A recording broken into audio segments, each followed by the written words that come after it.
on the back of Aston, do you think that your position today is something that might lead to further electoral failure? No.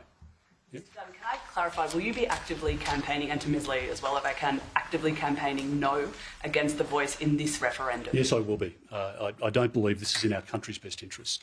I've spent literally months, like many Australians, trying to understand what it is the Prime Minister's proposing.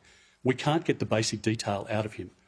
And I think that is a deliberate strategy. Now, we've held off, waiting to see if there was any advice provided. They've taken a deliberate decision not to give the advice. We now know that the wording put forward in its third form is inconsistent with the advice of the First Law Officer and the Solicitor General. That is a very important point to make.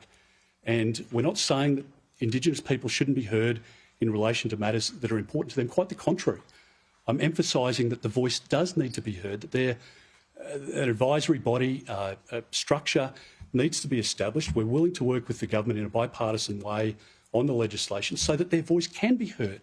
Because what I fear with the voice is that it changes our system of government forever and that we end up with no practical net benefit to people in Indigenous communities, and that would be the worst of both worlds.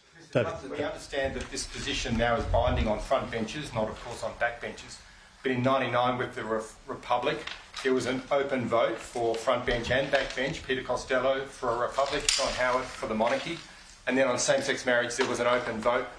What's your reasoning in breaking with that precedent and taking a different approach here? Well, generally, the precedent has been, and in both parties, I mean, obviously there's a different scenario in Labor because you can't express the sort of view that my backbenchers can. In the Labor Party, across the floor, you're expelled from the party, as you know, whereas part of our culture within the Liberal Party since its formation by Menzies is to allow people to have their say and their voice, and we do that. But this is a very significant issue.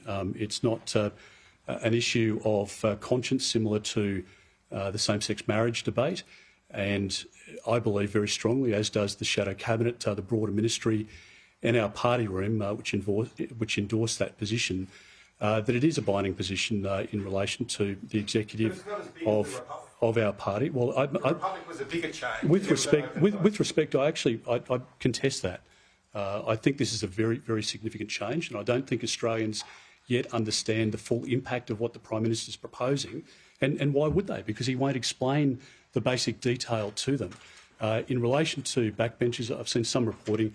I said in the party room this morning, for those on the backbench, and I think my honest assessment after the contributions across the three meetings we've had this morning, there might be 3 or 4 people on the backbench who will want to advocate a yes position or campaign for and within our party, that's within the limits.